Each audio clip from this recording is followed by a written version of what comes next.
What's up, everyone? This is Goldilocks, former TNA backstage interviewer, manager, and you're listening to TNA Cross the Line podcast. Thanks for being here. TNA Wrestling, Cross the Line.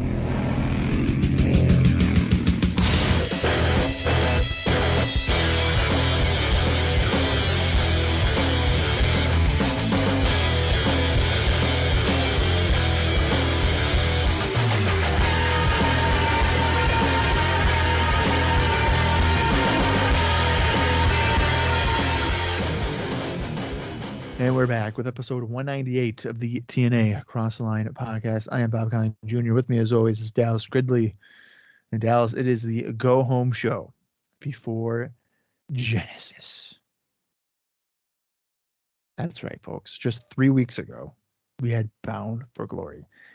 And we had a new NWA World Champion. Well, that's no longer the case, because on our last episode, which was the Spike TV primetime 2-hour special, the first of its kind, Rhino lost the NWA World title. And our boy, Jeff Jarrett, has regained the title in large part to America's Most Wanted hitting a death sentence through a table on the floor.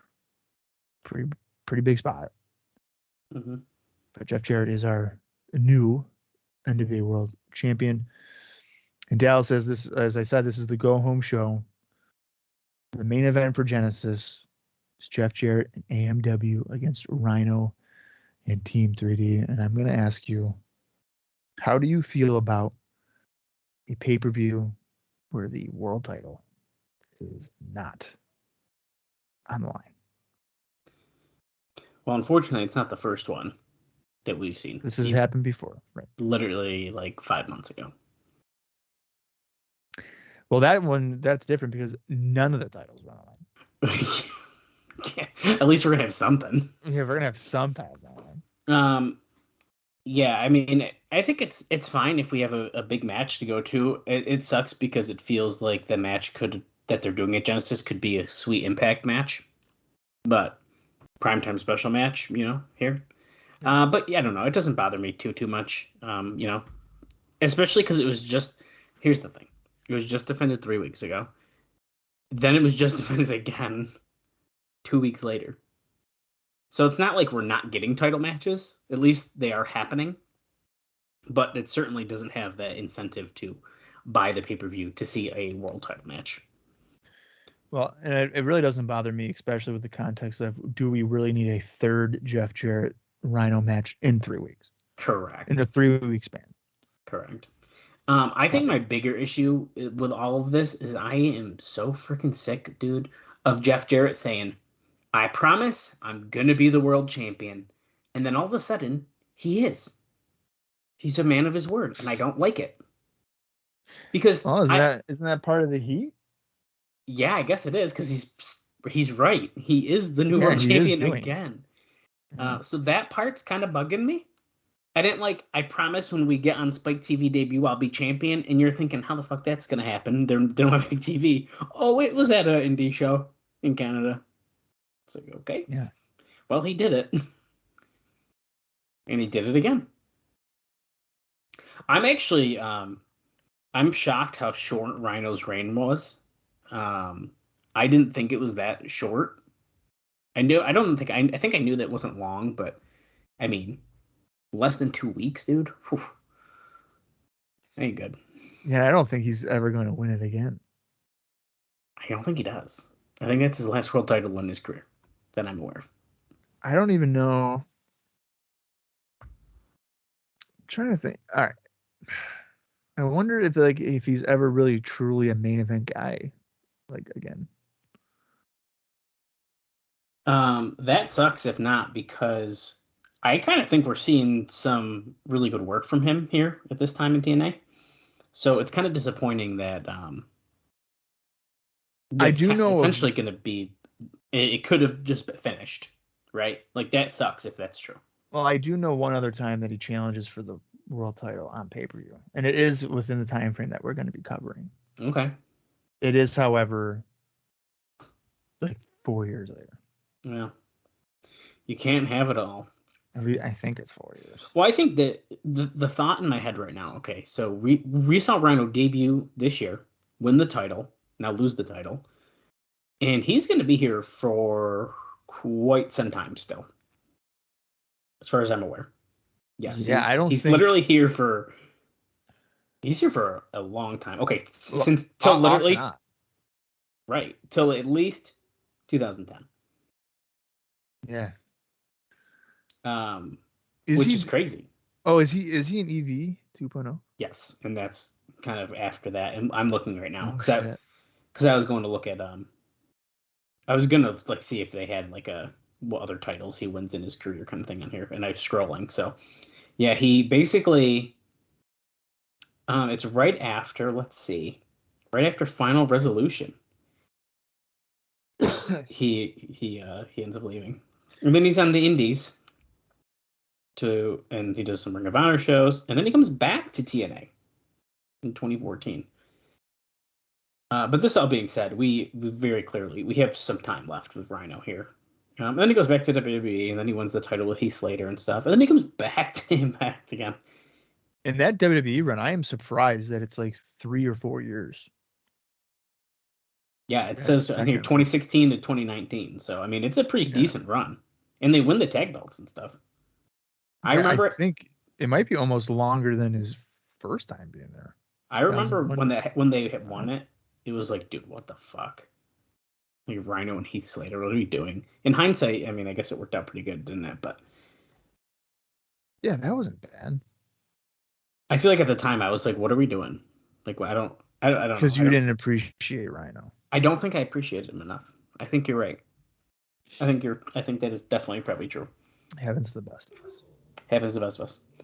Anyways, I was trying to find other world titles, but they're not even in any kind of order. Because I'm sure he won some indie. He absolutely won indie ones. I know that he won the Jersey All Pro heavyweight title. I mean, I'm sure that there's countless others. I mean, dude, yeah, I couldn't even start to tell you if I wanted to. It's like that many. Yeah. That was never a doubt. I just, in terms of like TNA, I don't think. Not in our watch along. Yeah, that's fine. Yeah, I don't think so. Because he did not very long ago. But anyways. He won a world title? Not world title. No. A title. Okay. No, I'm talking about. Not world. Yeah. Correction. No world titles. Sorry. Well, coming off of that primetime special, like Bob said, we have 1 week left here. And so let's we have a day. Oh, shit. Well, we got one show to watch tomorrow, guys. Tomorrow is Genesis. God damn it. It throws me off, dude. Instead of having... Yeah. Okay, so we have a day. Let's do a quick rundown of what we just saw of the primetime special, and then Dave has some interesting notes about it as well. He breaks it down like it's a pay-per-view. I'm not reading all of that because we just covered it. Take a listen to it. But I will point out as I go through the results, he does give some of these matches star ratings. So I'll at least tell you. Yeah, so I'll at least tell you the ones he does that for. In the opening contest, we saw Jeff Hardy, Lance Hoyt, and Sabu defeat the Diamonds in the Rough in 3 minutes and 2 seconds. A nice long match to open up the show.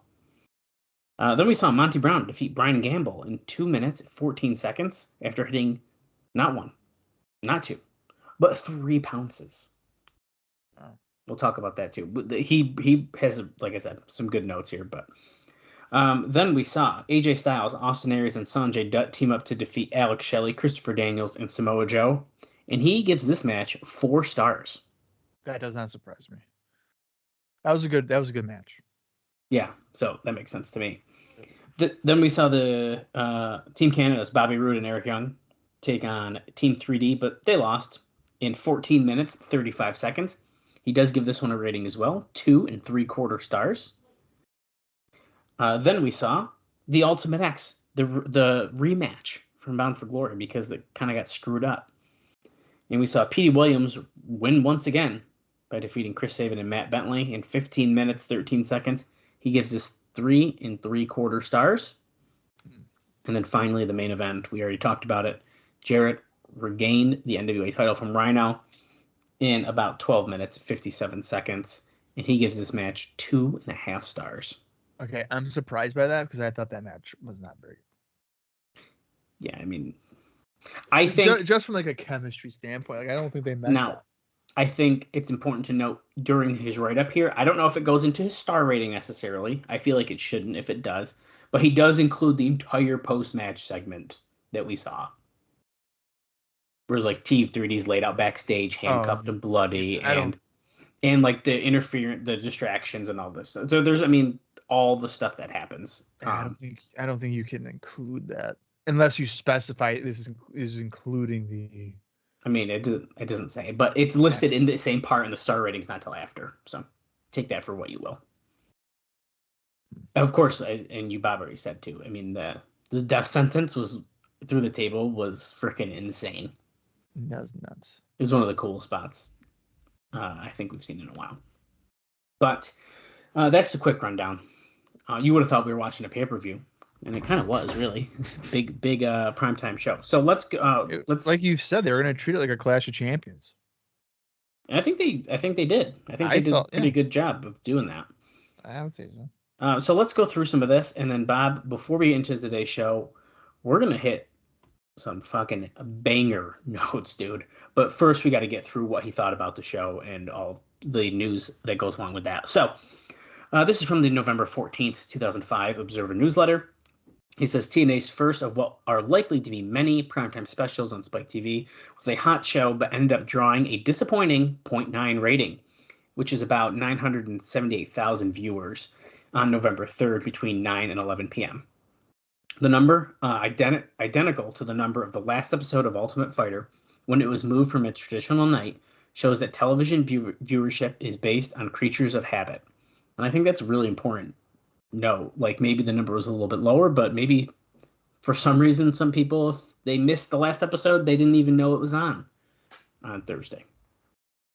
So easily could happen. I think what happens is a lot of people, like when he's talking about habit, they're not going to go searching for the show. Right. So like for Raw on Monday, right? If they go to USA Network on Monday at 8:00 and Raw is not on, they're not going to be there and say, when is it on? Where is it? Yeah. So if it's on Wednesday, Thursday, whatever, they're just not going to watch it. Right. There is a routine coming. Like there is a routine in wrestling.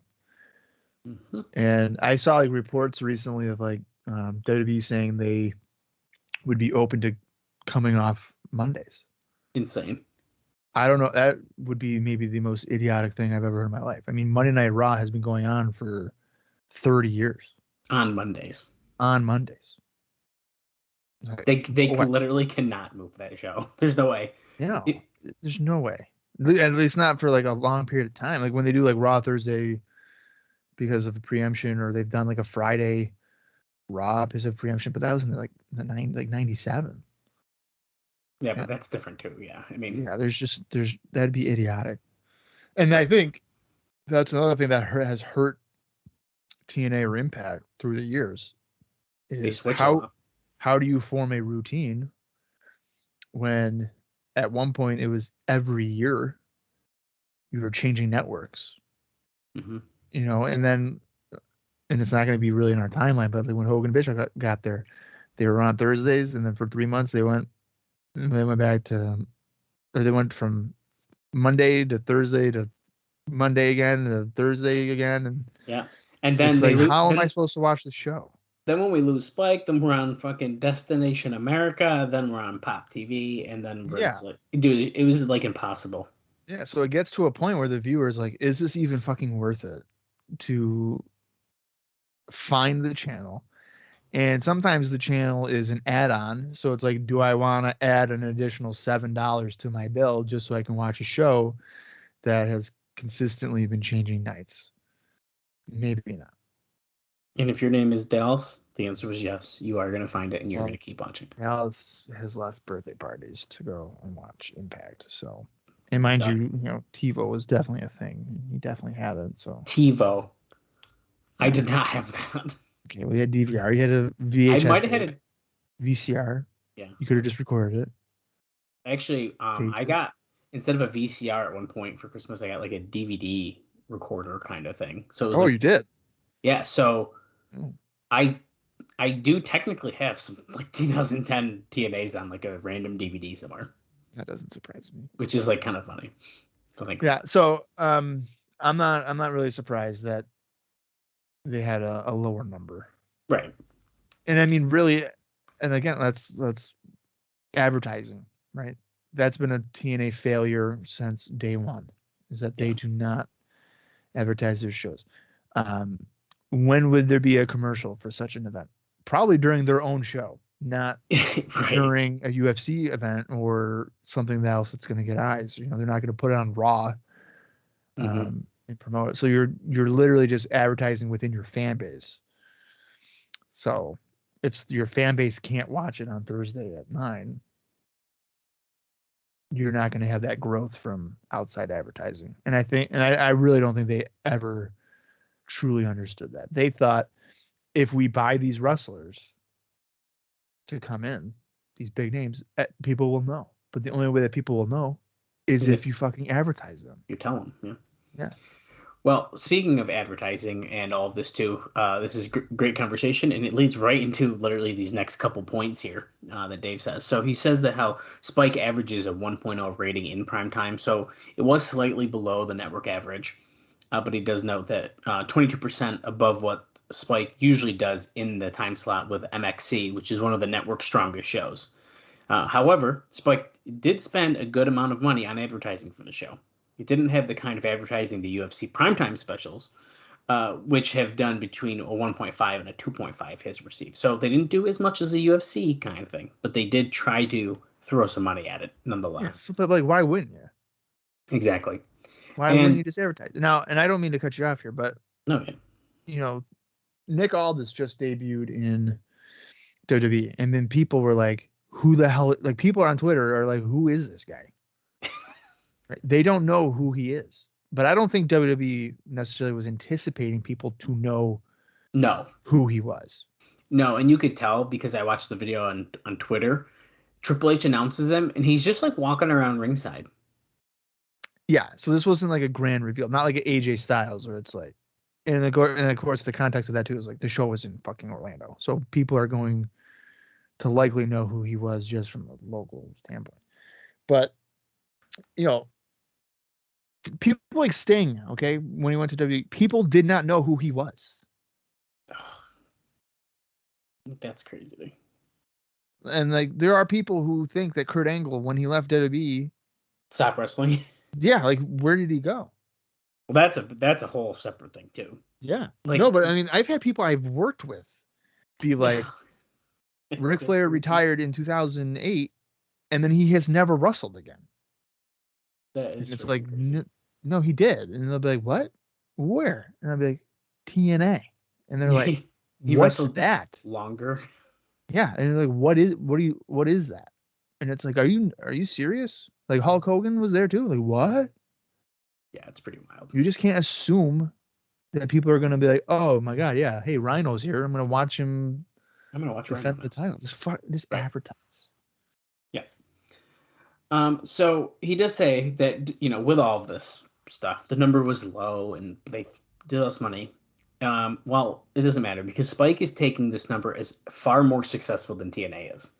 So Spike is happy with it still. Well, then who cares then? Who cares? Exactly. But management was very disappointed at TNA. But with Spike, they felt going on Thursday, the most competitive night, they felt pretty good. As noted before, while not official, it is extremely likely that TNA will have its first Monday night special on February 13th when Raw is preempted for the dog show, which I feel like happens quite often. TNA and Spike have meetings after press time this week and is expected to move from a Saturday night to a primetime slot will be discussed, and it's more a question of when it will happen than if. Okay, so like with the Clash of Champions, I don't think that was necessarily always like on a Tuesday or always on a Thursday. Yeah, I don't know if it was. But Saturday night's main event was always on a Saturday. Wow. In the name, obviously. Right. But it was also, also a different era. I mean, in the late 80s and early to mid 90s, there wasn't necessarily as much competition. Likely, in terms of like networks and stuff like that. There were still obviously popular shows. I think for TNA, they would be better off naming their specials for a specific day. So like every 3 months, it could be like, Thursday night, whatever, or, if you want to do a Monday. But I would avoid Mondays because you're going to go up against Raw. And then that's just not, I don't care what you throw out there, especially here in 2005 or going in 2006. Right. Raw will just annihilate you no matter what. Yeah, for sure. So I would probably go for like a Thursday or something. No, if that's too competitive, like go Wednesday then, like whatever. Right. Exactly. Now, Dave does say here, as a show, the most notable thing to me was how the 2 hours sped by. So, I think it felt quick. He says both Raw and SmackDown drag most weeks, even during the good shows. Part of it is because of the freshness of the product. Part is because what usually drags on Raw are bad matches, and this had nothing close to that. Long backstage vignettes and long interviews. So this show focused on in-ring, which I think they do for quite some time. Yeah, and I mean the one thing I've noticed, because I've watched or reviewed quite a bit of the like the first 8 months of the initial brand extension or expansion, whatever you want to call it. I think they call it the brand extension, the draft and all that. And getting into this era, the problem with the brand split is it drags because it's repetitive. You are going into Raw knowing the handful of guys that you're going to see each and every week, and there's only so many times that you can shuffle up matchups before you run out of matchups that are fresh. And that has always been a major, major gripe for me, that people praise these brand splits. And then guess what? Sometimes it's within 48 hours that they break the brand split because it's too restrictive. Right.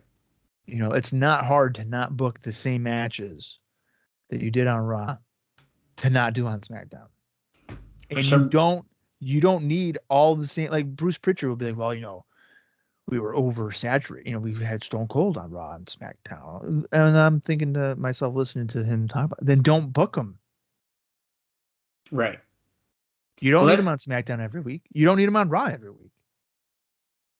Well, I think him like that? That's one of the things for me is like with the brand split, even when they don't do it, like WWE will still be like, okay, we just saw the match on Raw. You're going to see the same exact match on SmackDown. And it's like, what are we doing? Literally, I swear to God, there was a time, and I'm tempted to even try to find it on the network. I swear to God, there was a time I was watching Raw. It was Roman Reigns and The Miz. And they literally advertised during the match that there would be a rematch of the same match on SmackDown. Yeah, and that match was not over. And I was just sitting there going, "Are you nuts? Are you nuts? I am not. If I'm watching it right now, and there's no added stipulation. It's not like, hey, the Reigns and Miz are going on here tonight on Raw, but on SmackDown it's a cage match. Mm-hmm. No, it's the same fucking match. It's the same two people that are wrestling again in 4 days. Right. Yep, I agree. I don't care what it could have been 2005, and they'd be like, oh, it's Eddie Guerrero against Rey Mysterio here on Raw, but on SmackDown they're going to do it again. I'd be like, they're great, but I would like to see something different. And if that different would be like Vito against Funaki, call me crazy, I'd watch Vito and Funaki because I need I need a palate cleanse. I need something different. I can't do the same thing over and over again. Vito and Funaki. That's the first thing that came to my mind. Yeah, it always is. Big Vito. I can't wait to review a Velocity from like 2006, and that's a match. And I'll send you a message. Like, see, there it is. Palate cleanse. Dave says that when it was all over, there's little to complain about for this primetime special. He says he's not a fan of hot-shotting titles with a short reign, but the mistake, if there was one, was made when they panicked and felt because Kevin Nash wasn't showing up that they had to put the belt on Rhino. Given what the company's long-term plans are, Jeff Jarrett for now is a better choice than Rhino, he thinks. People did get to see a title change on TV, and it should be played up big and ensuing shows what a big deal that was. And now this is a pretty interesting little fact here, Bob. TNA can make the claim it was the first time the NWA title changed hands on a free U.S. television show since Ron Garvin beat Ric Flair in 1987 in Detroit. And that was on TV? On free TV. U.S. TV. Shit. I didn't know that. So that is kind of a big deal. So now I'm curious if we will hear that at some point, but... Oh, well, the professor will likely tell us. That's fascinating. I didn't know Garvin beat Flair on TV like that. I know, I think the last time that we were talking about this, we were talking about how like Rhino should maybe get a run or whatever. I tend to agree with Meltzer on that like maybe we're better off with Jarrett, but I'm with a statement to follow here. If Rhino was a heel, I think that would have been the better move. Yeah, I agree. Rhino as a baby face, I don't think is a great champion. Well, we're never gonna find out. We never know. Yeah, I mean, we'll know him as a 2-week babyface champion, but I think as like the guy that would get right into the camera, like, gritting his teeth, like you motherfucker, like ECW type of Rhino. I think that could have been captivating. I mean, he was captivating in the few months that he was a heel in TNA. Mm-hmm. Now, yeah, totally. But we can all agree that Monty Brown is fucking money. Damn right, dude. He should have been the champion. It's very frustrating having watched this since the beginning. And, continually see that he should have been the champion. Well, here's continually. Like for me, like reviewing stuff, I'll watch a show and I could not watch one again for 3 weeks. But on this fucking podcast, I'm watching a show, at least one, every week. Right. So I'm literally seeing how it's happening in real time. Rapid fire of like, oh, we just put the title on him right here. And he's like, oh, fuck. Oh, wait, here's another opening, but like he's not ready. And it's like, well, what are you guys talking about? Mm-hmm. Right. Now, as expected on this thing, the standout matches were the 2 X Division matches. The other standout thing was the crowd in Orlando, Dave says, which was hot for the whole show and made it come across like this was a legitimate new thing and the hotter rising promotion with more innovative stars as opposed to a minor league thing. They also made a lot of new wrestlers appear to be stars, most notably Monty Brown. There was a lot of discussion and even controversy internally because Brown was booked to use the pounce 3 times on Brian Gamble. Now, what's interesting about this is, so the crowd reacted to Brown like he was a big deal. Now, after the first one, they chanted to him to do it again. And so he did. And then they wanted him to do it again, and he did. And then, so for the third time, it actually came across like he was giving the fans what they wanted as opposed to it being the booking idea, when really it was booked to do that. But it did. It felt natural that the crowd was like chanting for it. So he was like, fuck it, I'm going to do it. So are they upset that? Oh no! Are the bookers upset that it was not seen as their idea? Well, no, they're good with this. But here's the thing: so veterans who were close with Brown, most notably guys like BG James and Sean Waltman, tried to tell him that he would weaken his finish if he had to do it 3 times. Now Dave says, "I told." Oh my god! So yeah, exactly. Oh, so Dave, come on! I know the context. Okay, again, context. Exactly. He didn't need to hit it 3 times to beat the guy. He hit it 3 times because he can. Exactly. And so Dave says he totally disagrees with this because it was clear that he had Gamble beat after the first one. Yeah. He had him beat after a fall-away slam, for Christ's sake. I mean, yeah. Because he looked like he had him beat after the first one, it just emphasized that the move, which got over. Now, one can argue, he kind of goes into this, like, the silliness of move as a finisher anyways, but most finishers are silly and unrealistic because, it's wrestling. Okay, the pounce is definitely a realistic move. I know. But he's arguing about the old stars kind of thing. Oh, what they're saying? Yeah, so here, let me read the move here for you. So he says the one can argue the silliness of a move as a finisher, but the reality is most finishers are silly and unrealistic. The ones that get over are the ones that are to put over strong by the announcers and work against the big stars, not the ones that would actually work in real life situation, which, as reality has taught us, would be limited to punches, knees, elbows, kicks to the head, or mostly arm bars and chokes. The funniest part of veteran wrestling is when they preach realism. Most of what is preached is not realism, but just how things were done in the past. We've seen realism, and most old school finishers are no more realistic than the spectacular modern finishers, and mostly what gets over is what is put over. And I totally agree with what Bob said. The pounce is fucking pretty realistic, so it's literally a football tackle. Absolutely. And it's funny, like Waldman and BG James saying that, because if you, even I guess now, in this era of TNA, but in any wrestling, even in 2005, 2006, whatever, but certainly now, if you watch WrestleMania, you never will see them hit their finisher one time and win. No way. Ever. I don't know if you could say the phrase finisher. You watch an episode of Dynamite and you tell me that signature move. That, you know what, that's probably a better, people should just be saying that. I mean, Bryan Danielson could hit Swerve Strickland with a running knee strike, which is, I guess, a finishing move for him 4 times, and he's going to kick out. Yeah. And we're supposed to believe the shocked face of like, oh my God, what? It's like, dude, you hit him 3 other times. Right. This should not be a shocking development. Yeah. But it's a different storytelling. I mean, WrestleMania, there's like 0 transition moves. It's like you do a couple punches, kicks, boom, finisher, kick out, dramatic stare. It's a camera.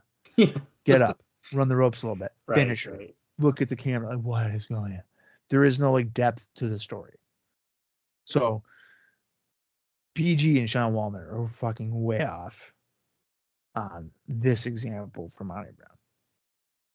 Right. I'm not watching Genesis.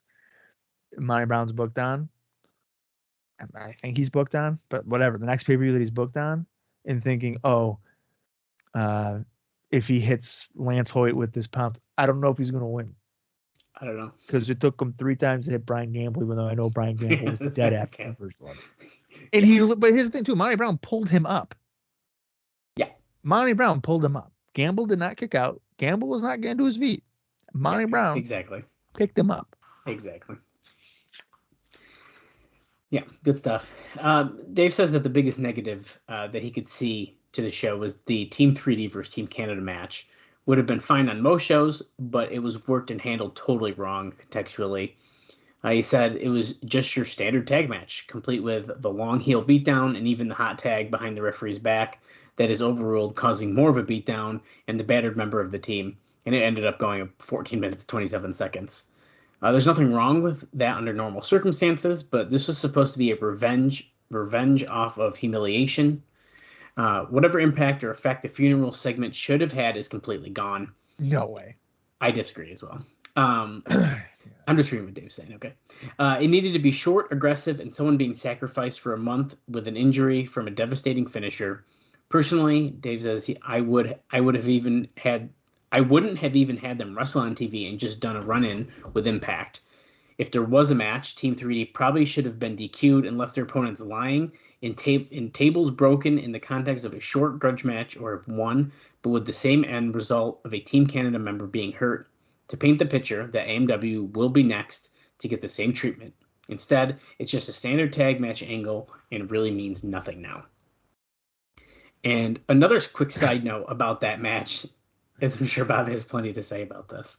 I was going to say it during the match, actually, but there was a note that apparently Bubba got some heat on him for that match for taking liberties. And it was said that while a lot of guys work stiff with each other that know each other, like Samoa Joe, in Brother Ray's case here, it came out of nowhere where guys didn't see it coming. And one time when he threw Rude around, he landed badly, so it didn't go very well. So apparently he was getting a little stiff ski in the match. But there's no heat on Devon, just for the record. It's just Brother Ray. I feel like there's never heat on Devon. It's always on Brother Ray. I know.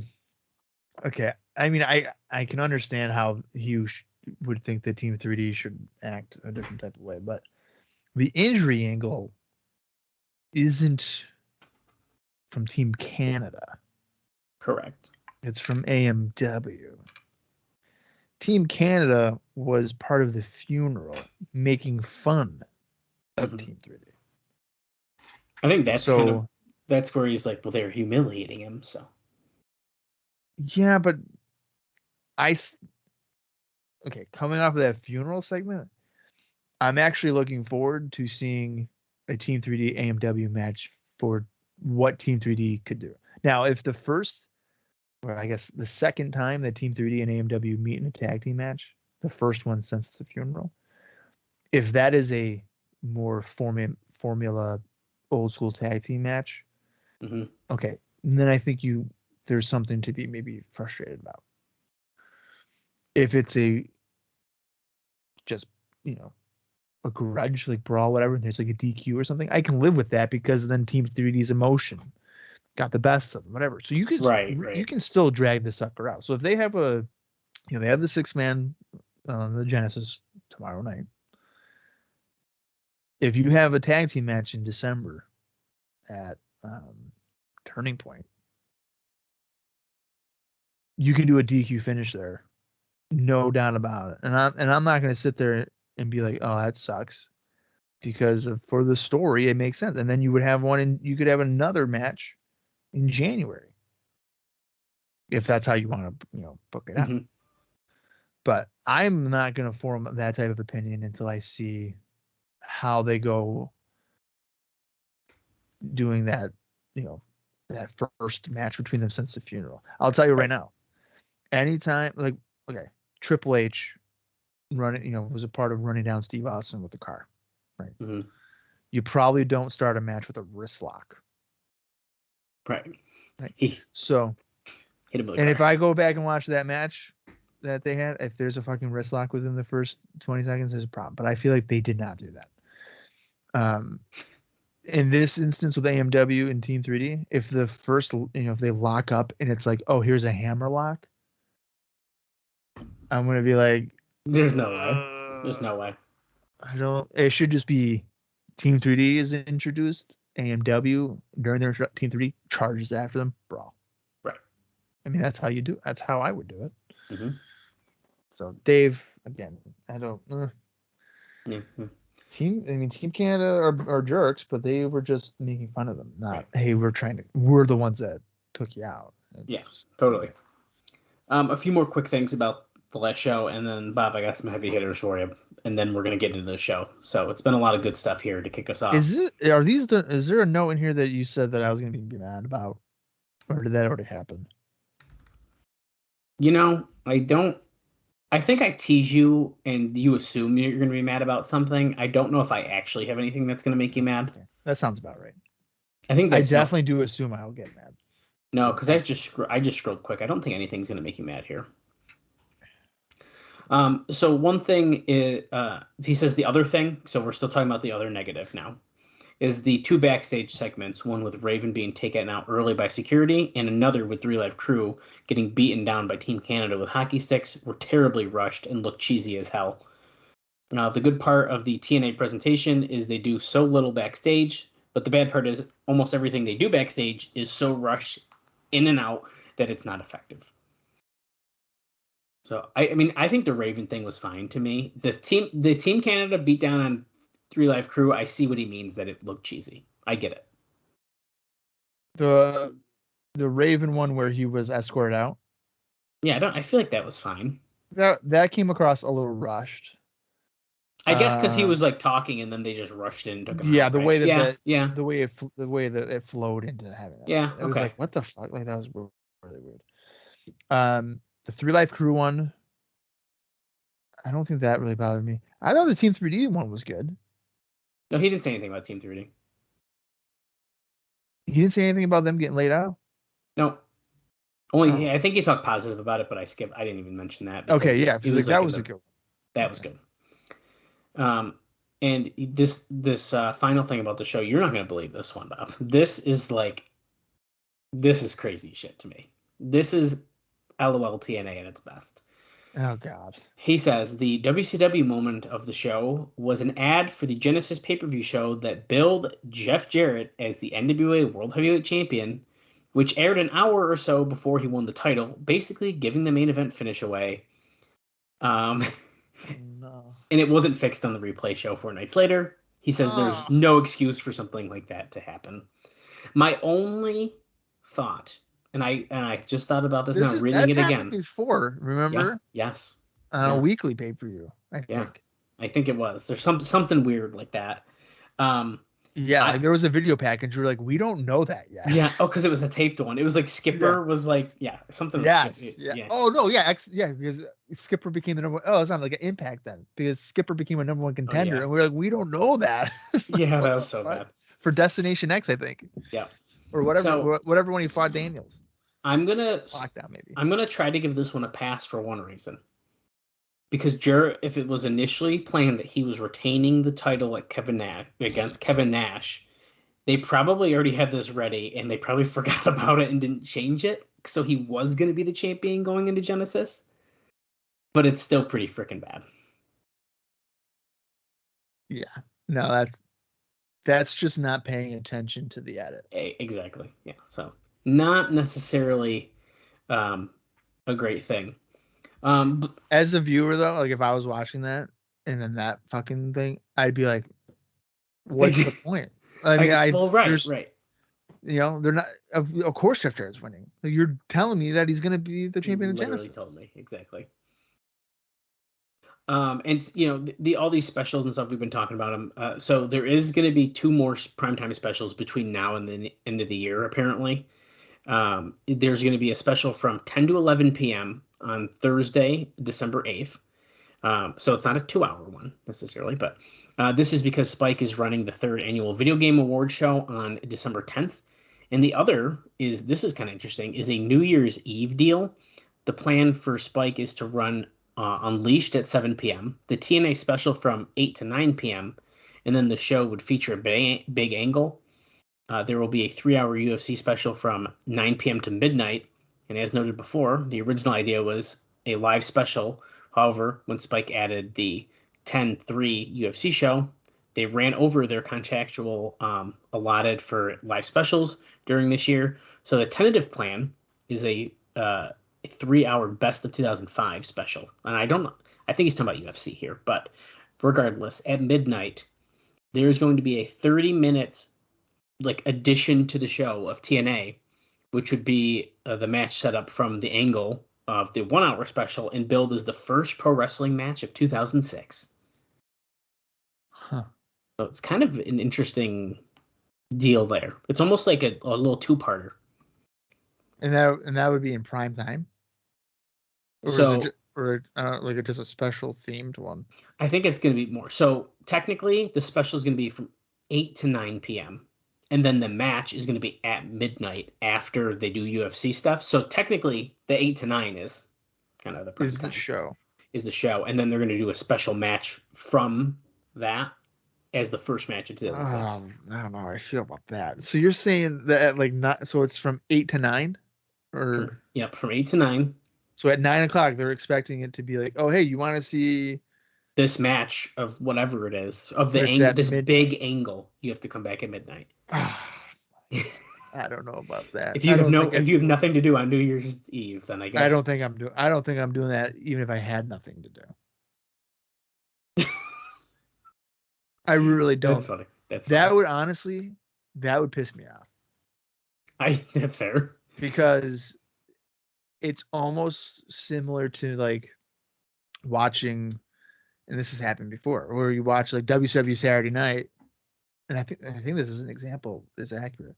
It was Ric Flair and Sting, and they're like, oh, we're running out of time, but tune in to main event tomorrow at 6:05 p.m. And I'm not going to do that. I'm going to sit here pissed off that you're not giving me the match in the allotted time that I'm supposed to be watching the show. Yeah. I'm not going to tune into another show. So if you're expecting me to come back in 3 hours, yeah, I mean, yeah. Okay, Bob, you ready for a big one? I've been teasing. I'm always ready. Hit me with it. Someone has been officially signed to TNA. Christian? Nope. Jackie Gata has officially signed.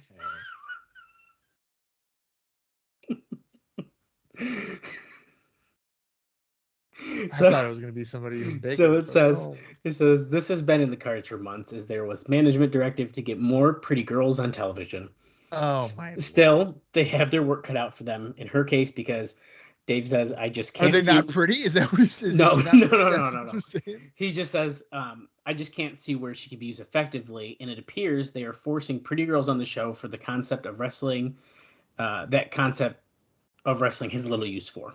He does note that Tracy Brooks is effective in her spot, and Gail Kim gets a push with the main event heel group, or the main heel group. But it's just there, and it seems out of context. So he's not really feeling good about Jackie coming in. How do you feel about Jackie Gata getting signed here to TNA? Oh, she's not a good wrestler. She had arguably the worst match in Raw history. Whoa. It was pretty bad. Well, I'll tell you right now. Manager-wise, I think she's okay. This is actually pretty interesting to me because I have a giant poster board from the Impact Zone, and it's like, come check out the Spike TV tapings, and her face is on it. Right. So I'm really curious to see what she does here, because to be honest with you, dude, I knew she was there, but I couldn't tell you what she's going to do. I can't even think of anything. Yeah, I don't remember what she does. And that makes me wonder if she's even here for a long time. Well, that's what I'm wondering. So I guess we'll see. So Jackie Gay is coming in. I feel like you would have to bring in Charlie Haas, her husband. I think that would make sense, right?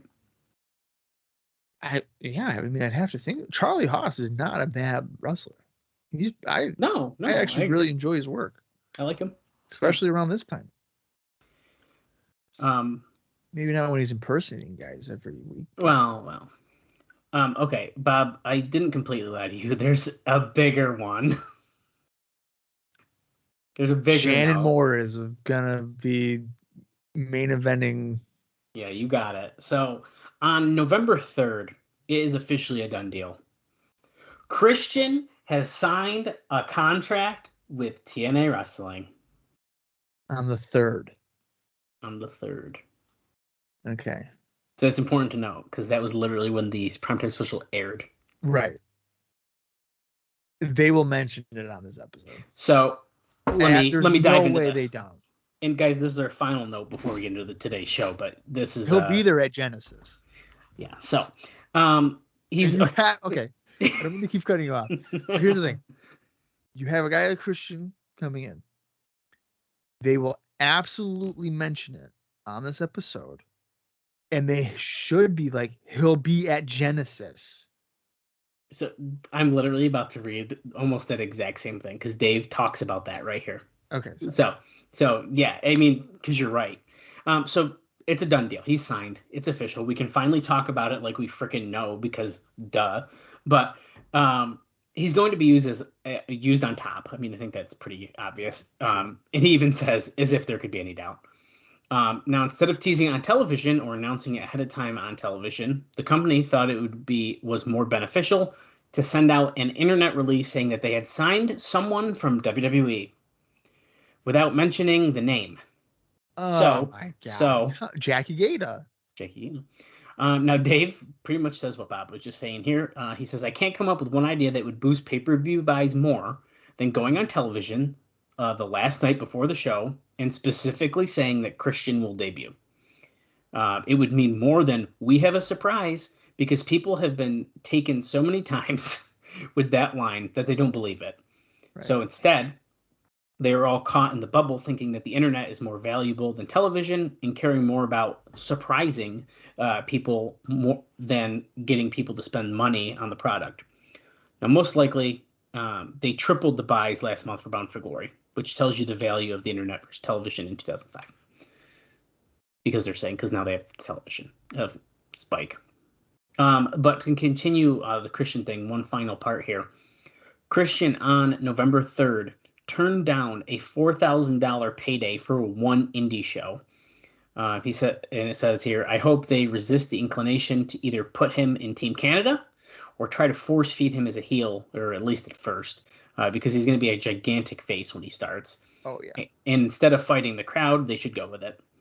When he's no longer a gigantic face, if and when that happens, they consider going heel with him.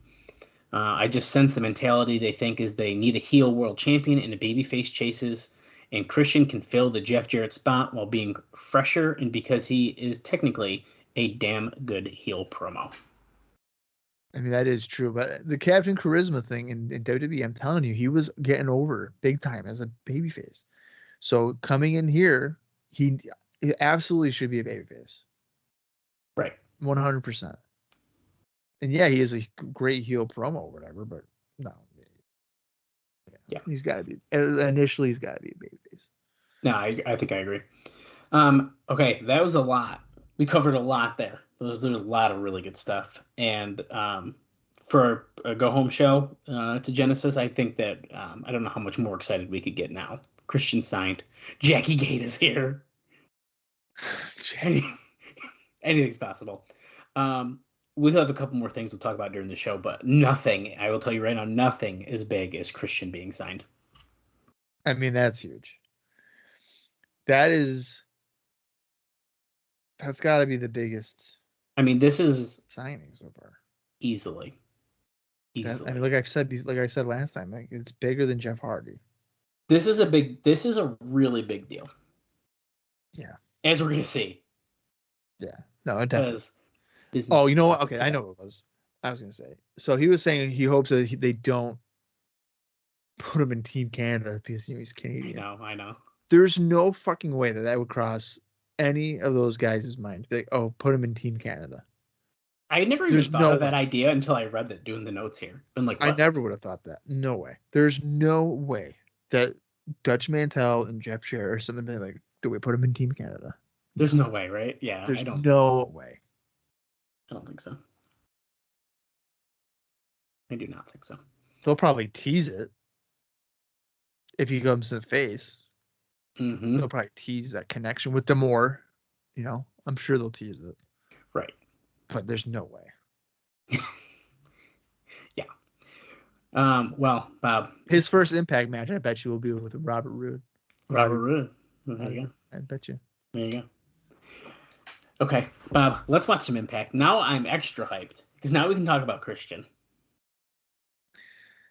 Yeah, I mean, if they do not mention this on this episode and say, hey, he'll be at Genesis, I mean, what are we doing?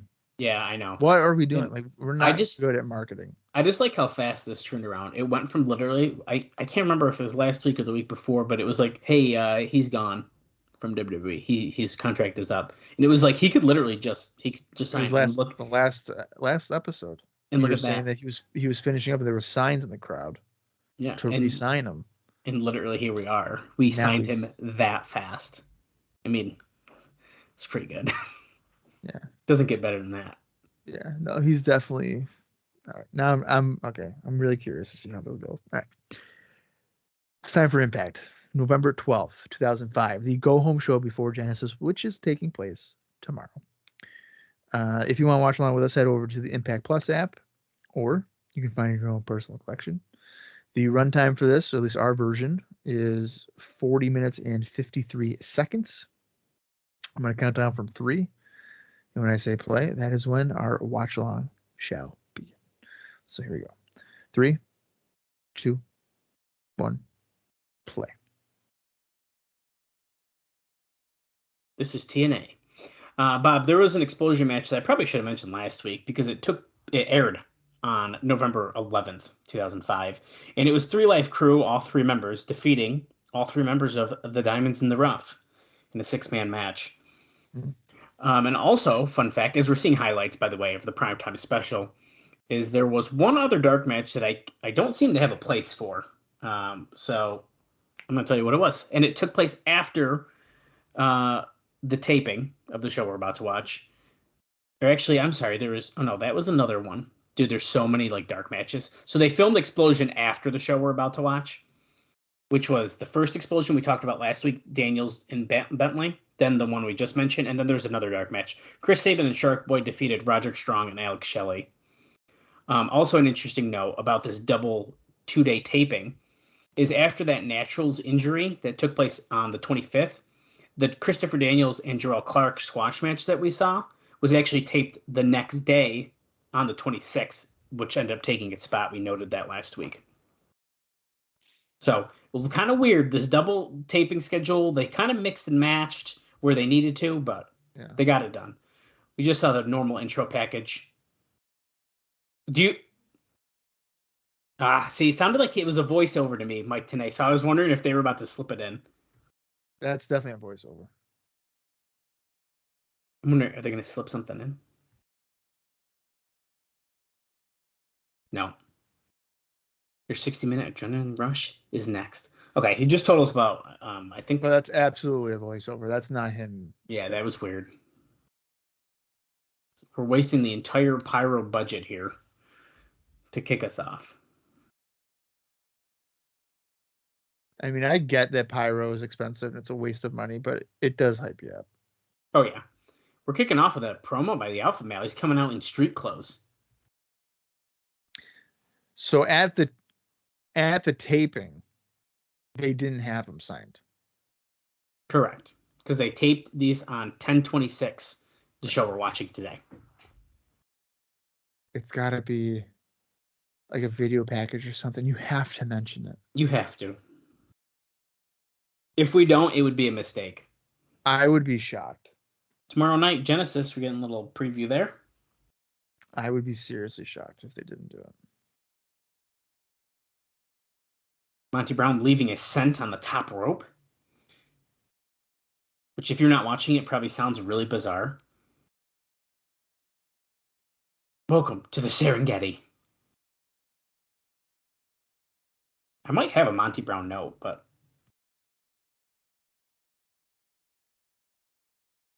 Oh, he's the most dominant male in this business. Everyone knows.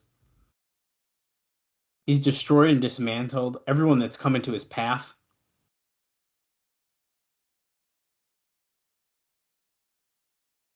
He not only demands a title, he demands the title shot. Crowd booing him. Jeff Jarrett. Congratulations on winning your title.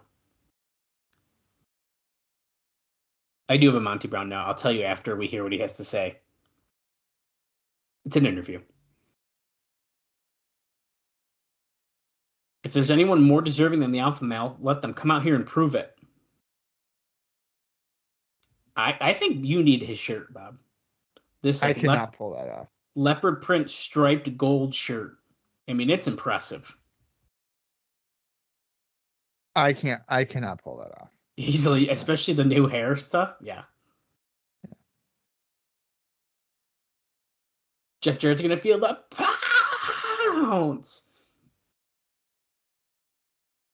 Period. Oh. Abyss. And Mitchell's on the mic. Okay, I did not expect this. Stop the presses. Mitchell is a pro's pro. He's wearing a different suit. Striped, potentially black suit. He says that his brains might be scrambled. I'm so confused right now. So Abyss is out here. Well, Monty Brown said if someone if they're more deserving to come out, and here's Abyss. I have a feeling we are about to see a Genesis #1 contender match, if I was going to just make a wild guess. Yeah, but Abyss is fighting Sabu. Oh, shit, you're right. 3-way? I don't know about that. Is this for someone who has not one but 2 Super Bowl rings that you Whoa. whine and complain a lot? He doesn't have any rings. Monty he Brown doesn't? has been to 2 Super Bowls. He didn't win them. Oh, maybe that's why he said one it. with the Bills and one with the Patriots, but they both lost.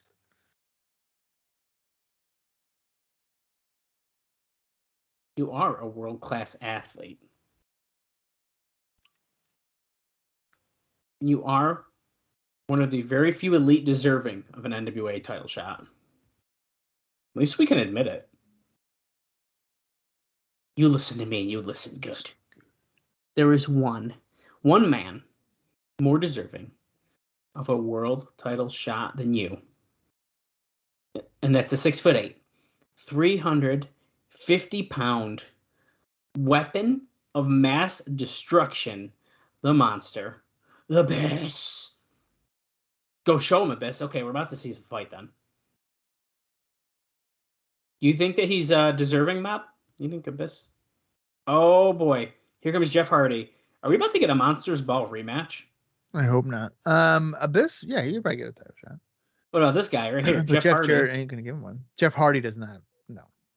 We're in all white. He's really mixing it up. I have a question for you, Dallas. Yeah. So I just finished up my reviews of the 2007 Impact year, full year. I'm gonna try and be vague about it because at some point we'll get to it. But yeah, so minor spoilers ahead, guys. As Monty Brown and Abyss beat up on Hardy, who just got in the ring, and I'm assuming Brown's still a heel though. Sabu will come out in a second, but yeah, he definitely will. We're getting a tag match or something.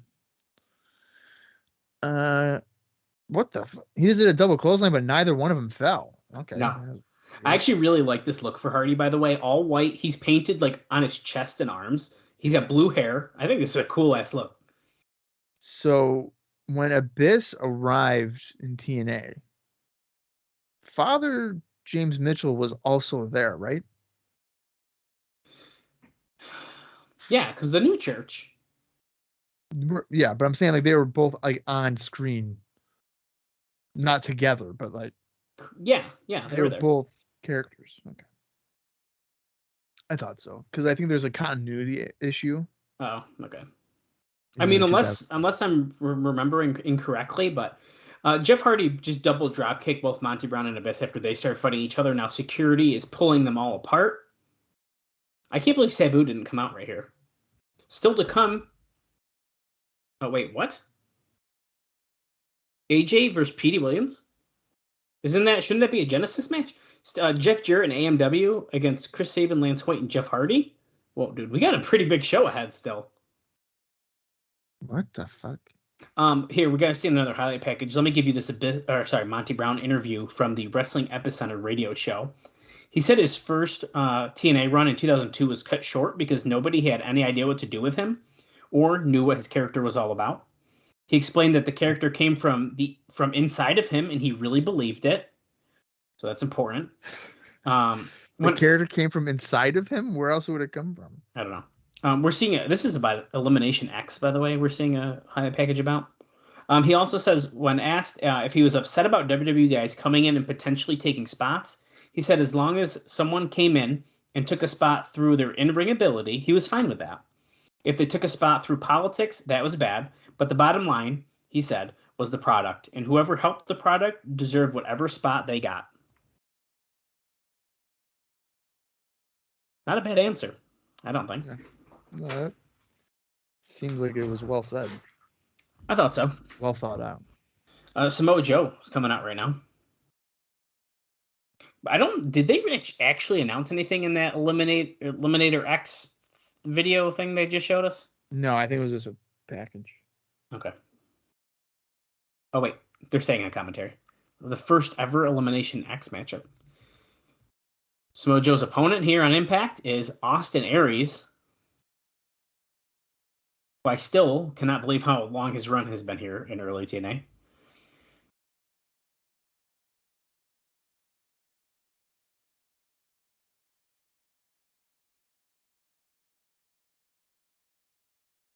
Oh, 8-man tag team action. When you lose or pin or you submit, You're eliminated. And this is at the pay-per-view? Yeah, so it's an 8-man tag match? But it's like an eliminate. Okay. I don't know, dude. Yeah, this whole time. Wait a minute. Oh, this is our first match, isn't it? Yes, it is. And Daniels is on commentary. This whole time I was like, oh, why have I not been doing indie notes? And it's no, this is the first we haven't had a match for the first 10 minutes. Really, a rarity. I mean, 10 minutes, 48 seconds into the show, and we're on our first one. That's pretty rare here. Yeah, I was going to say, usually it's like the first thing that we get is a match. All right. So Austin Aries has had a few things to do as we're on the 12th. Okay. So on November 4th, Austin Aries defeated Alex Shelley at Ring of Honor Showdown in the Motown in Detroit, Michigan. The next night on the 5th, the Embassy, which is Abyss, Alex Shelley, Jimmy Rave, and Prince Nana, defeated AJ Styles, Austin Aries, Jack Evans, and Matt Sydal in a Warfare match at Vendetta in Chicago Ridge. Then on the 11th, Sean Waltman defeated Austin Aries at FIP's Strength in Numbers. That same night, Austin Aries teamed up with Adam Pearce and Shane Hagedorn to defeat Alta Boy Luke, a man that we do not speak of, and Seth DeLay. And then the last one here also took place on the 12th. Jarrell Clark, Roderick Strong, Sal Renaro, Sean Waltman, and Tony Mamluke defeated Adam Pearce, Austin Aries, Bryan Danielson, Jimmy Rave, and Samoa Joe in an elimination match, in a match that went 49 minutes and 44 seconds. That's a long one. Look at them show Daniels at the commentator table, and they're playing the match behind them. Well, yeah, I mean, they're not actively watching the match. Why would they do that? I just think it's funny that it was behind in front them. Of I know, but why are they showing it behind them? I don't know. Samoa Joe also was on these Ring of Honor shows, and I already mentioned the FIP one, so I don't need to repeat that one. Oh. The 4th, at Showdown Motown, Christopher Daniels defeated Adam Pearce, Jimmy Jacobs, and Samoa Joe. And then the next night, Samoa Joe defeated Christopher Daniels at Vendetta. Now, this is a Ring of Honor Final Battle 2004 rematch. Interesting. Which the diehards would know that Austin Aries won the title, the Ring of Honor title, by defeating Samoa Joe. A pretty big Ring of Honor moment. Well, he's about to lose right now because Joe's about to hit the Muscle Buster. This has been a good match, by the way. It has, and is he really going to beat him like that? No, because he's going to hit the Coquina Clutch. Oh, that was a quick tap. That was, yeah. That's called trading wins there. So he beat him at Final Battle 2004 in front of people who probably 300 people. And then I think it was a little more than that. But yeah. Okay, I'm just making numbers up because I actually don't know. But he beat him in front of a paying audience, and Samoa Joe beat him in front of here we go. Audience. And about 1 million people watching at home. Joe is staring off with Christopher Daniels, and he's looking pissed. They're going to be tag team partners, apparently, at Genesis. Right, yeah. Well, they were partners. Can you explain this match to me right now? Are we about to see the X Division title defended on Impact instead of tomorrow on Genesis? No, I think what they're doing is Today was talking about Canadian Destroyer against the Styles Clash. So I'm wondering if it's like a finisher versus finisher thing. Special challenge. Yeah, I think it might. Okay. Oh, there you go. Finisher versus finisher. So Larry Zbyszko and Scott D'Amore are talking about this. So is it just a match, or is it who hits it first? I don't know. I don't know, dude. Let's Team Canada, 3 Life Crew. I love it, Larry. Oh, he's got an idea for him.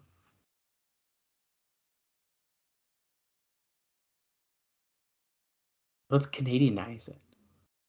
Oh, a pole on every corner. Oh, there's a hockey stick on every pole. Oh, hockey sticks on every post. For the match at Genesis? Yeah. He wants to Canadianize it. It's up to you. I'm just going to help you out. I'm just thinking about the buy rate, he says. He goes through the roof. All right, we'll put the hockey sticks up. Wait a second. Oh, there you go. It's official.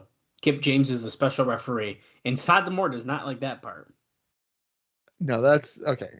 I don't think I would be watching this show thinking hockey sticks is going to make me buy the show. Well, No. can't win it all. Oh my God, it's our friend Lex Levesque. He has hair. He's kind of looking like Karrion Kross right now. Yeah, he did, dude. And his opponent, Kip James. We just saw Larry Zbyszko. And so, interestingly enough, Bob, one of the reasons that Spike Kip James, bitch. That's a great shirt. I love that shirt. One of the reasons Spike is strongly behind TNA is because Morphoplex is spending $200,000 per month to sponsor the shows. Oh my God. And Spike gets that money, which is why TNA isn't buying the time. Because if it was, then TNA would keep the sponsorship money. So that's our proof then. There you go. There you go. I knew it. I fucking knew it. There was no way they were paying for that. Paying for this time slot. No way. Correct. That's shocking though. I can't believe that they're getting the whole $200,000 per month to Spike TV. From Morphoplex of all things. Yeah. I wonder how long it's a thing. I know. I'm wondering that too. Well, that's showing off some offense here. Drop kick. Whoa! Back handspring elbow. This guy China hitting that handspring back elbow in the corner. Lex Levesque, semi-retired pro wrestler, only doing some impact shots here and there on the weekends. Well, no, he doesn't work weekends, right? I think it's only he works during the week. Oh, he said this is on like a. When are they taping this? Is this a Tuesday? So he must have got a special. Oh, what's this? I'm Kip James, bitch. And then he hits it. I'm assuming that's it. Yeah, that was it. I just think it's funny because he's saying I'm Kip James, bitch, but he switched his name to Kip James to taunt BG James. No, his Bob Armstrong gave him that name. No, he said that as a heel, like Ryan. Oh, here comes the hockey sticks. Oh, the hockey sticks. A1 and Bobby Roode. And Kip is now a good guy. And Eric Young. Sorry, I thought that was D'Amore because I wasn't looking at him. Does Eric Young have like a black eye, or is it just me? I'll take a look again. His left eye looks like it's. Holy shit! VG with a chair, but A1 ducked. That face by A1 was hilarious. Yeah, it was. Killings with a chair as well. Where's Conan though? There he is with the shoe. Throwing shoes. Whipping it at Eric Young, who's taking punches from every member of 3 Live Crew. Ooh, flare bump on the concrete.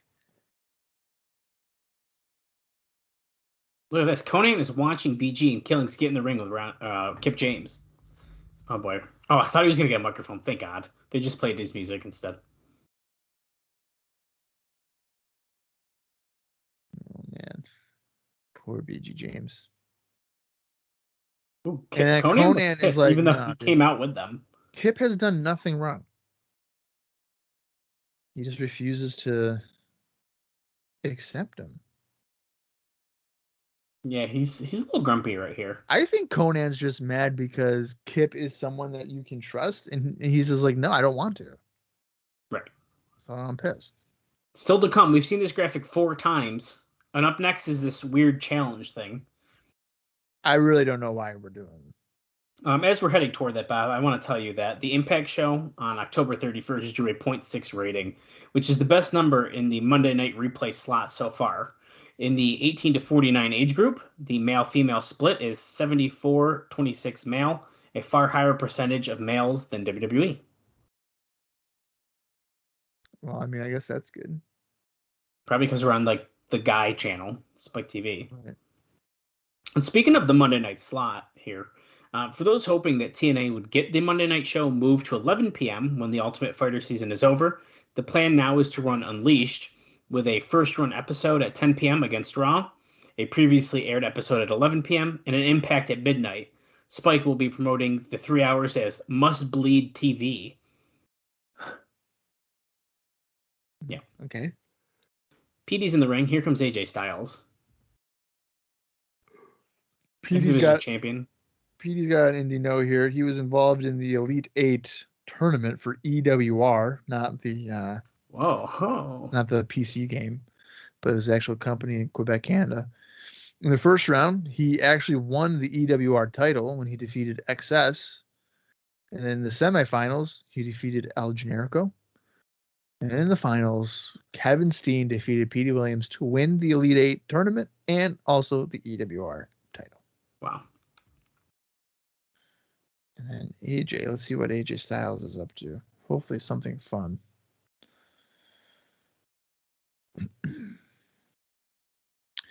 So I mentioned the Warfare match already from the 5th. On the 4th at Showdown in Motown for Ring of Honor, AJ Styles teamed up with Matt Sydal to defeat Abyss and Jimmy Rave. Nice. Oh, Styles Clash? No, Petey slipped out. So the whole point of this is just one of them hits their finisher. Is that what we're doing here? I'm assuming so, but I feel like they need to like actually wrestle in order to hit the move. Yeah, this is weird. I have an AJ Styles note as well for you, Bob.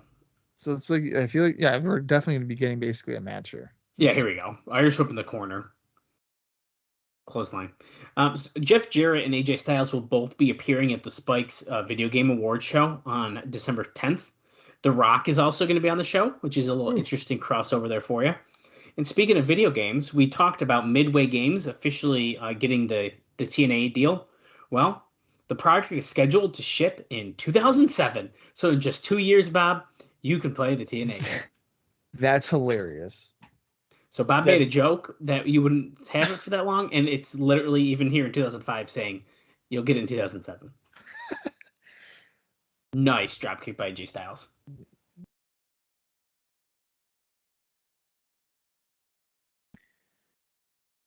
Well, hey, you know what? At least they got a game, right? Right. That's all that matters.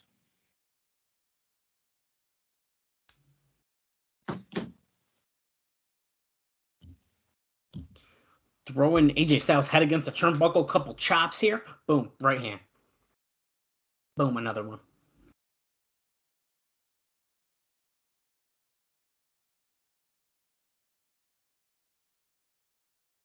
I have a hot take for you, quick, Bob. It might not be that hot to you necessarily, but some other Impact fans watching, it might be. I think Scott D'Amore is a significantly better annoying manager than he is an authority figure in current day Impact. Because I really do not enjoy him as an authority figure. I haven't really seen his authority figure stuff. It's like fine. Yeah. It's fine. I'll tell you what, I'll take him over Santino Marella. Well, yeah. Pele kick. So, I mean, not to talk about 2023 Impact here, but are they both authority figures? Well, Scott D'Amore is like, I think he's the president, isn't he? I can't remember. Yeah, like he would be, yeah. So he's like the Eric Bischoff of what WCW was, right? Right. So I think since Santino has come in, he has not really been on as an authority figure as much, but I think he's kind of like has Santino do like the day-to-day matchmaking kind of stuff. Well, I just remember like WCW 2000, for instance. So there was the commissioner, like the cat was, and you've watched that whole run, so you know what I'm talking about. The commissioner was the cat, and then you had like Ric Flair as the president or whatever, and it was just like, can't Ric Flair just overrule anything the cat says? But instead, they would just argue all the time. Yeah, but I believe there was like a clarification of somehow of like the cat ruled the in-ring stuff, and then Flair or whoever would rule the out-of-ring stuff, and it's just like, and then that makes no sense. Then you had Russo too. That's what I'm talking about. Russo, not Flair. It was Russo. No, you're right though, because Flair did something too, I think. Yeah, he did later on. Yeah, but when in Oh the my God. example in my head, I was thinking it's definitely Russo. And like Russo Bischoff, and like Cat would be like, "Oh no, title match tonight," and it's like, you can't do that. I'm the writer. Ugh. But when that shit happened, I'm sitting here watching. I'd be like, does the audience not realize that Russo's basically saying like he wrote this dialogue for Yeah. for the Cat to tell him that he's gonna do that? Like what? Oh, moonsault into the reverse DDT. Petey tried to hit the Canadian Destroyer, but was unsuccessful. This is like a really weird tease for Genesis, and I don't know if I really like what's happening. I to be don't honest. think I like this at all. And it's crazy to say that about an AJ Petey thing, but Well, because they're working really weird because they're trying to hit the finishers on each other. yeah. Oh, The shit. stipulation of this being, I'm assuming like if he hits the Styles Clash right here, that he wins the It's match. done. It's done. Correct. But the referee just got pulled. So he went for the Styles Clash. Petey grabbed the bottom rope. He kicked him in the back of the head. And then he grabbed the leg of Andrew Thomas, who now is down. And now D'Amore is getting ring with the X Division title. Styles ducks it. Nice enziguri. Now D'Amore got up so quick, of course, Bob, because he is a wrestler. He went 15 minutes with Jerry Lynn. Styles calling for the Styles Clash on Scott D'Amore. He got some up, and Petey hit him. Sometimes I feel like that match with Jerry Lynn is still happening. Yeah, That was how slow it felt. Not any fault of Jerry Lynn, by the way. no. Canadian Destroyer, Andrew Thomas saw it. Okay. That's super annoying that we have to do a dirty finish in this. Why can't Petey just hit the Canadian Destroyer? He's not actually pinning the guy. He just hits the move. I didn't like that. The thing is that they're going to have a killer match at Genesis, but like this was so lame. And I want to point out, TNA didn't say his finishing move. He said signature move. There you go. Which is what we were just talking about. However, at this point, I don't think anyone's kicked out of it, correct? Out of the Canadian Destroyer? I don't think so. No. No.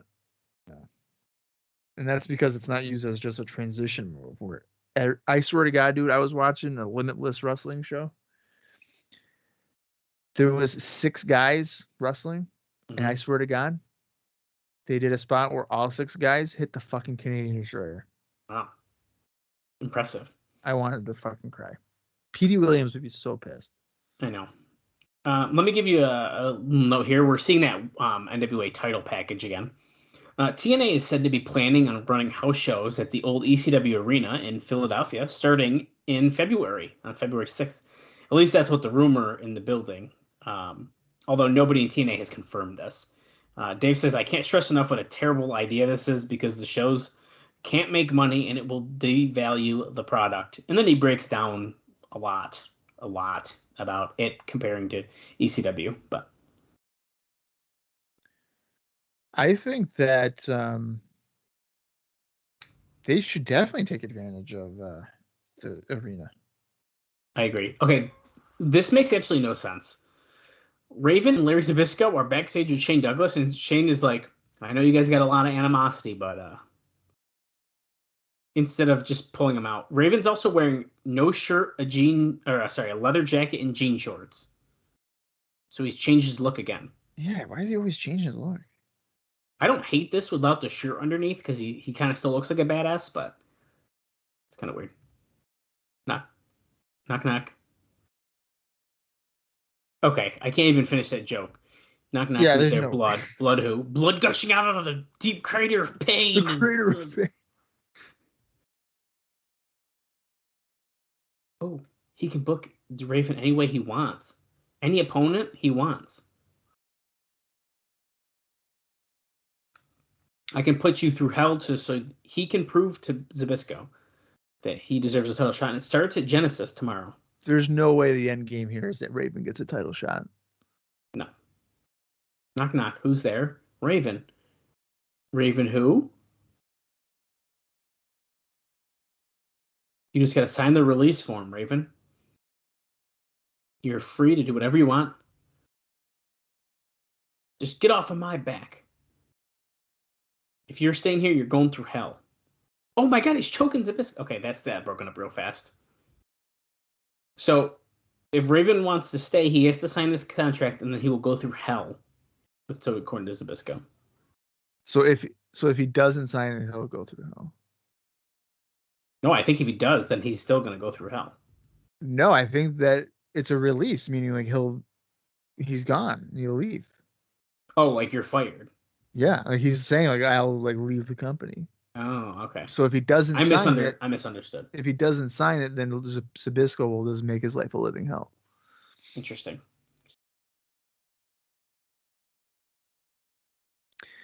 I'm really confused with the booking of the show, Dallas. This one is kind of a weird one, isn't it?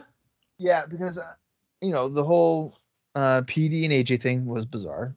Didn't like that. And then also, isn't this the first time Jarrett and AMW are teaming together? Yeah, I guess it is. Why don't we just say that for the pay-per-view? I don't know. I'm also confused. I know it's not the match, but like I would feel like you would want to hold off on that. I'm also kind of confused because Gail Kim is now coming out with Jarrett, and I understand he's the champion, but she has definitely been more featured with the AMW. Well, has Jarrett even really wrestled on TV? No, I guess not. So AMW. Well, I guess she did come out with him last week, didn't? And she was sitting with him at the funeral, but right. Okay, fine. Giggity gal. Okay. I got one more note for you. I mean, two if you want, kind of a lame one, but as Jarrett's finishing his entrance. But Seth, Petruzzelli, who lost in the semifinals of the Ultimate Fighter, was interested here in TNA. He's a big fan and trained under Mark Mero. He lives near Orlando and has attended several tapings. He had an in as he met DDP, who set him up with Dusty Rhodes, but it fell through when Rhodes lost his booking position. He has talked of wanting to do indie pro wrestling in the Florida, Georgia area. Okay, so that name, he is the guy that knocked out Kimbo Slice. Oh, okay. So I do know who that is then. Yeah, he had like pink hair or whatever. He knocked him out with a straight punch right to the face, right hand punch. Gotcha. Sabin Lance Hoyt and now Jeff Hardy are coming out next. I can't imagine who's going to win this match, Bob. I'll tell you right now, Lance Hoyt's taking the fall. I bet that's going to be Sabin. No. Sabin? They better not. It's going to be Sabin. Lance Hoyt. Wait, is Sabin on the pay-per-view? Is he not in that elimination match? He's probably in the Eliminator thing. Okay, is Hoyt booked on the pay-per-view? That I don't know if we know. I don't remember hearing anything about it. Commercial break. Well, I have one indie note for Sabin, or two indie notes, excuse me. So on the 4th, Ring of Honor Showdown in the Motown, Bryan Danielson defeated Chris Sabin. I actually might want to watch that match, but I don't know. November 12th, at CZW's Night of Infamy, Chris Sabin defeated Mike Quackenbush for the #1 contendership of the CZW Iron Man Championship. Wow. And that's the indie notes. What? I don't know. Sabin's starting off with James Storm here. If you want my other lame note, just because it means probably nothing to us, Apollo and former valet Havana. I don't know if you know who Havana is, Bob, but Havana? Yeah. No. I don't know. I don't know who it is. But anyways, she retired from wrestling after the two got married. They had their first child this past week. Was she in TNA? No. Okay, that's fine. You know a lot of random indie people, so I figured maybe you know. Never. I mean, if I had to guess, that sounds like somebody that was maybe primarily in Puerto Rico for WWE. Oh, yeah. And I would have no idea. Okay, Lance Hoyt and Chris Harris in the ring now. Big sidewalk slam.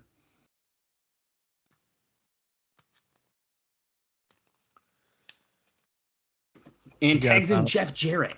We have just over 6 minutes left in the show.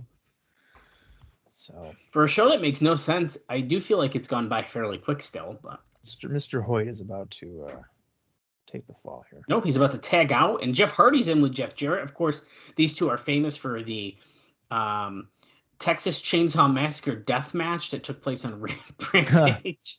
I did watch that. Yeah, that was bad. All I could think about was Jeff is finally getting a win from when he lost to Jeff Jarrett in 2004 like 7 times, and then he still lost, dude. He still lost. Jeff Jarrett said, "Jeff Hardy is not beating me, brother." That's got to be the running gag, right? It has to be. I don't think he's ever beat Jarrett, has he? He has to have, because didn't they have like a cage match in like 2011 or something that Hardy won? I'm about to find out right now. I swear to God, if you look it up and he also lost that one, I'm gonna scream, because I'm pretty sure. Jeff Jarrett. Harris with a delayed vertical on Jeff Hardy. Oh yeah, the steel cage match right here. Okay, but I need it on like cage match so I can see who won. Oh, here we go. Other matches. Okay, so you're talking about 2011. Yeah. Who won? Final Resolution. Okay, he did win. Okay. Jeff Hardy did in fact win. Yeah. But now the real question is, did he pin him or did he just escape? No, I'd have to find the match, which it's on YouTube. I did just see it as Jeff Jarrett hits that middle rope crotch move on Jeff Hardy. Yeah, it's splashing over the middle rope, play to the crowd. Ain't I great? And so they've only had 4 singles matches in their whole careers. They've had a couple other multi-man confrontations, but they've only had 4. Well, according to this, now I'm looking at this though. And like they don't even list this match, but they're both in it against each other technically. Well, because like there's obviously Victory Road, then there's the special, which was a cage. Texas Chainsaw Massacre Death Match, right? And the cage match at Final Resolution that we just talked about. So that's the 4. Whisper in the Wind taking out both of AMW.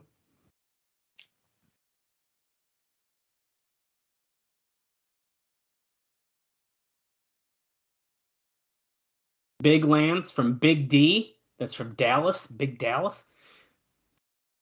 Oh, it goes to chokeslam Jamie Storm, but Harris cuts him off. Irish whip, double clothesline. No, Hoyt ducks. Double flapjack on AMW. Oh, big boot to Jarrett.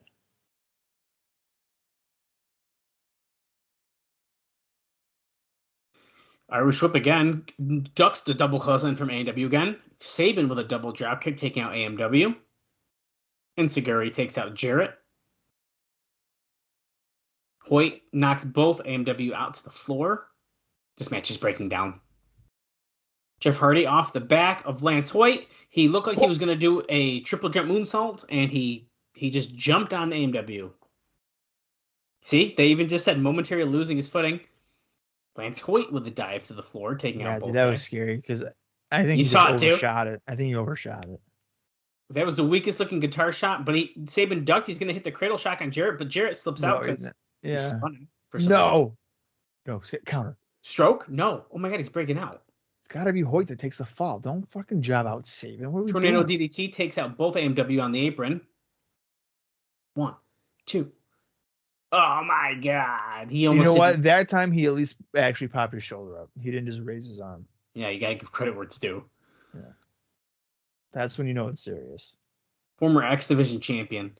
Almost got the 3 count. Sabin climbing up to the top rope. Gail Kim, of course, grabs his leg, knocks him off. Well, he didn't knock off. He crouched him. Giggity, giggity, gal. Oh, no, man. Hey, at least Sabin's got to get taken out with the middle rope stroke, which I think looks like shit, to be honest. Yeah, I don't. Yeah. I don't like the middle rope stroke.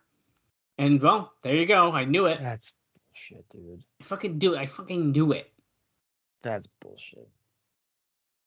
Sabin is the last guy who would have jobbed out. I know. Last. But you threw an X Division guy in there with all the heavyweight guys. I mean, I get it, but like he is on the paper. He is part of the. Oh, he is. Okay. 8-man tag. Okay, we are handcuffing Jeff Hardy. That is such bullshit. Maybe? Who are we handcuffing? Oh no, that's Hoyt. We're handcuffing Hoyt in the corner. Hoyt is being handcuffed, yeah, and they're probably gonna do. Oh, the death sentence to Hardy, maybe? Oh, no. Guitar shot. Jarrett's grabbing the guitar here. Where's Team 3D? Get up, get up, get up. Get up, get up, get up. Wait, Oh, no, it's Rhino. It's fucking Rhino. Of course, the former champion. The man beast. With a chair. And this time he came out with 35 seconds left in the show. So okay, that's more than he had on the last one. Yeah, the other one was 15 seconds. So credit where it's due. Not a big pop though for him, by the way. Oh shit! Look at behind him. Shit, Team 3D's right there. No, they get the 15 seconds or whatever we got left.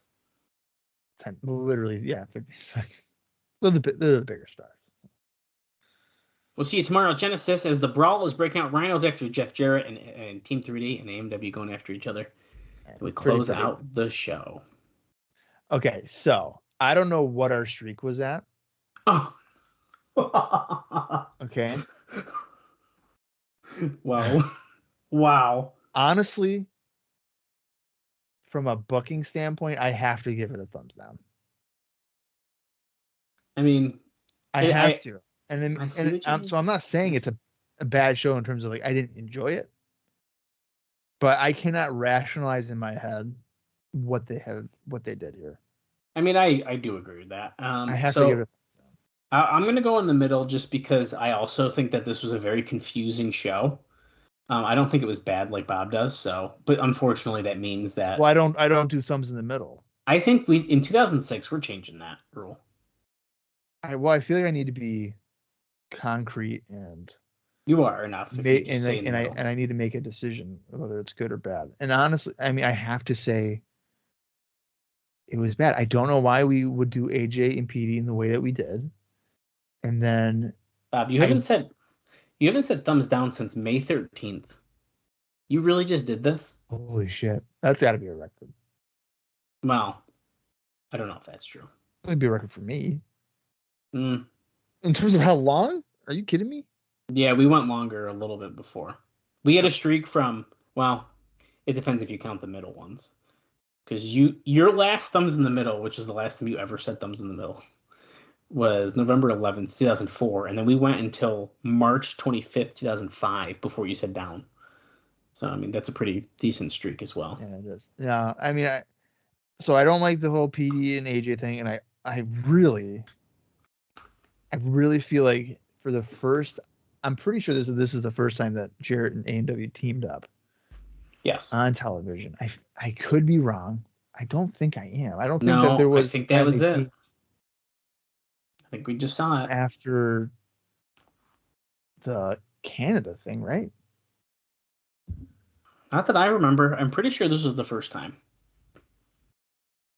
So that would have been, September something? So leading into like October.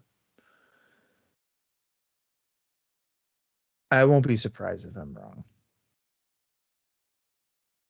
Okay, well, so he literally has only 2 matches in fucking September. As Bob's looking that up, guys, tomorrow, Genesis 2005. You're not going to want to miss it. Yeah, so it looks like I'm right. Yeah, see, I figured you were. I feel like you got to hold that off for the fucking pay-per-view. I'm going to give you job out Sabin. Well, I agree with that. I mean, that's fucking. I agree with that part. But regardless, we're going to see it team up again tomorrow. Because AMW and Jeff Jarrett team up to take on Team 3D and Rhino in the 6-man tag main event. We'll also see AJ Styles and Petey Williams again. But this time it's for the title and it's a real match. As well as Sabu and Abyss in a no disqualification match. We have that Elimination X 8-man tag match situation.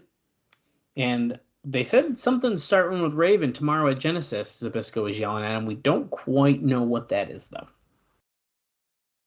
Oh, and then, of course, we're going to get the buys up, dude. Hockey sticks on a pole, on every pole, they said. They're going to put them everywhere. And special referee Kip James. It's going to be 3 Live Crew against Team Canada's A1, Bobby Roode, and Eric Young. So, it's almost an interesting show, but it doesn't sound bad. I'm very curious to see. And then, of course, we cannot forget. You guys heard the news earlier. Christian has signed with TNA. Is he going to show up at Genesis? They didn't say it on TV. There was no announcement. What's going to happen? I don't know. Something tells me that this is going to be a cannot miss show over here on the TNA Crossline podcast. Yeah. So, I mean, Genesis looks like a pretty decent show. This Impact just didn't make me more excited for it. I agree with that. I was more excited before we watched this Impact. Right, and that's why I think it's a bad show. I'm not fully disagreeing with you, but bad is very strong. When's the last time you said bad? Hold on. It's not my fault you're clicking out of things before we're done with it. I didn't think you were going to ask me such a question like that. No, I've said in the middle before when you said it was up. You want me to, last time I said something we watched was bad? Yeah. Might take a minute. Well, I didn't like any of our bonus episodes. No, we're not counting that. Okay, I found it. Oh, wait, that's not it. Wait, that's not it. That's not it. Okay. If you tell me 2002, I swear to God. No, it's not. The last time I gave something a full thumbs down, not tilting, not in the middle, was NWA and TNA pay-per-view number 89 in 2004. Oh my God. We were still in the weekly fucking pay-per-views. I've given every single Impact except 1, 2, 3, 4, 5, 6, 7 a thumbs up because those 7 were in the middle for me. And out of those 7, 1, 2, 3, 4 you gave thumbs down. That's amazing. Yeah, it's pretty crazy. That's a little preview of if we end up doing a year in review, which I mean, there's a good chance of it. We'll be talking about that kind of stuff. Well, you're just a TNA loyalist, so I can't help my TNA bias. I literally we watched. At least you admit to it. Was it the AJ Styles Samoa Joe match recently that we watched? Was it Sacrifice? Yeah, I mean that was a really good match. I sent it to my friend and I asked him for about 3 weeks. I was like, "Did you watch that Samoa Joe AJ Styles match I sent you?" He did end up watching and he liked it. So Well, I would hope he would. I mean, that's a very good match. So. But anyways, tomorrow Genesis. It's gonna be a freaking good one. Bob, I don't know about you. I might be peeking at the pre-show a little bit. I'm kind of hoping we're watching the pre-show. Oh, I didn't even see it was on the pre-show. Well, we kind of heard the rumor, so I'll just say it. There was the rumor that Nigel McGuinness may potentially be on the pre-show, and maybe he is. And so I'm kind of hoping that we get to watch the pre-show because I kind of want to see Nigel McGuinness. Okay, I forgot about Nigel. That's right. You never know. That'd be pretty cool. Yeah, hopefully it's included on our copy. Well, there's only one way to find out. And that's check it before we didn't say anything, but we didn't. We didn't. You'll find out with us the next episode, which is Genesis. So until then, for Dallas Gridley, I am Bob Colling Jr., and this has been the TNA Across the Line podcast.